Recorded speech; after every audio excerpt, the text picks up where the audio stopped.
Well, I'll say that it didn't have to take 500 years for society to get where it is in this movie, because we're already there.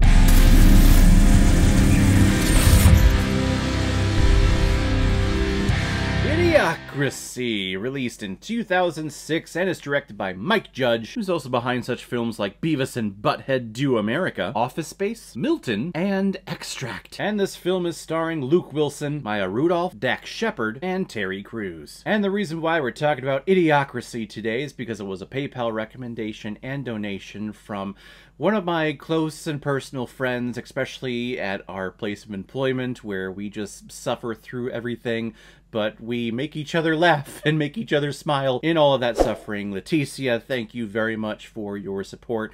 Again, you are an amazing friend, and I'm so happy to have you in my life. If anyone else out there also wants to be like Leticia and help support me and contribute to this channel, you can select the QR code that's in the bottom left corner of your screen right now. Send over your donation of $5 or more with your movie recommendation, and if I have access to it, I will watch it, review it, and give you a little shout out, just like what I did with Leticia. Joe Bowers is one of the most average people living on this planet, which is why he has been selected for an experiment to be cryogenically frozen and awaken in 1 year. However, due to several outside circumstances, his cryogenic pod is forgotten until it is accidentally opened 500 years into the future. And in this future, everyone is dumbed down and are making a whole bunch of stupid decisions, which is making Joe Bowers the smartest person on the planet. Now it's up to Joe to fix all of the problems that this world is experiencing to hopefully get a presidential pardon from the celebrity president Terry Crews. Terry Crews' name is Dwayne Camacho, which is I love Terry Crews. He's so great.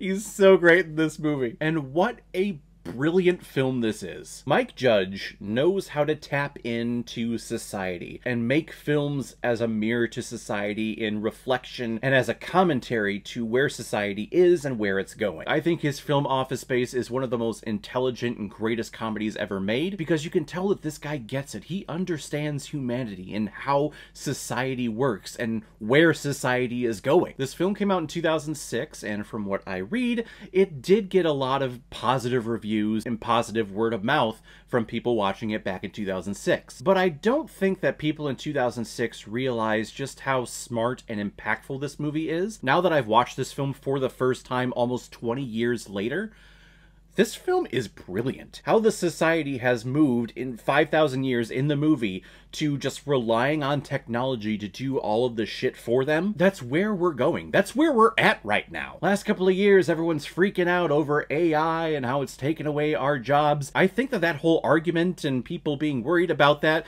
is definitely a valid worry, but I think a lot of people want that to happen, whether you do outwardly or inwardly. You want a machine to do something for you because it's faster and it's easier. It's more convenient for you, so you can go and do other things. That's where this society is in this movie. Joe Bowers goes to the hospital, and the doctors there and the nurses there don't really know how to treat a human. They just know how to press a button on a machine, and the machine does all of it. Everyone's talking like they're down in vocal fry, and basically almost like they're California surfers. The medicinal weed has definitely fried their brain, and everyone's like not using good English. And if you do use good English, you are seen as, in their words, a fag. It didn't take 500 years. We are at this point. Maybe not to the extremes with like mountains of trash, even though I'm sure if we go to certain places in this country and on this earth, you definitely see it. But we are heading in the direction of this movie, and I don't think it's going to take 500 years. Maybe 100, maybe 2,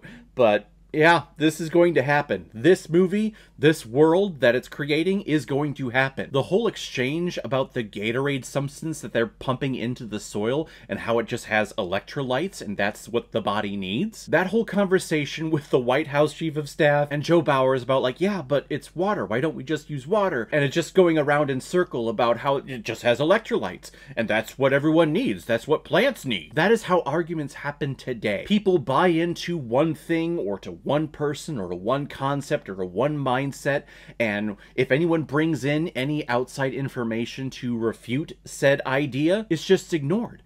And they just keep saying like, well, no, mine's good. I don't care what you're bringing to me. Mine's just good because it is. This movie is brilliant. It's just so brilliant. And I don't know if it being brilliant is enough for me to love this movie. I don't think I absolutely love this movie, but my God, the intelligence behind it is fantastic. Luke Wilson is the perfect person to play just an average dude who doesn't have any ambitions. You couldn't have found a better actor, because just his facial reactions and really just his acting ability from what I've seen, like in Old School, yeah, that's who Luke Wilson is. He's just an average guy. And Maya Rudolph is the average girl. Well, I guess she's not really average, but they had some, you know, arrangements made from her pimp. I'm sorry, her manager for her art. I just wish Maya Rudolph was in the film more. She's a great comedian, and I just wanted to see her play off of Luke Wilson more. Dax Shepard does a great job of playing a mentally challenged, futuristic, average, regular person. Just hearing him talk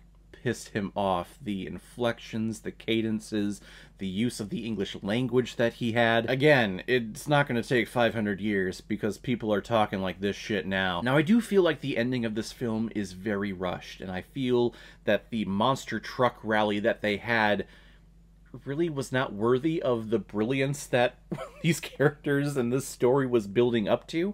I feel like it just kind of dropped off at the end, and I wanted to see more. I wanted to see how Joe was going to rebuild this country and rebuild this world. He already started with agriculture. I just wanted to see him do more things. But I feel like in 2005, 2006, movie studios were like, no, we can't have movies go past a certain limit, so kind of have to keep it here. So, you know, the ending, let's just do some big climactic monster truck battle. How about that? Let's do that. So I feel that the film got really lazy at the end, which again kind of represents the idea of where the society was going. It kind of works in concept with that, just in execution. Just me as an audience member, I wanted to see this film continue because I just wanted to see more of this futuristic world and how just an average, level-minded person could impact and improve just this dumbed-down society. I wanted to see that more. I'm going to give Idiocracy 4 out of 5 Blu-rays. I like it a lot.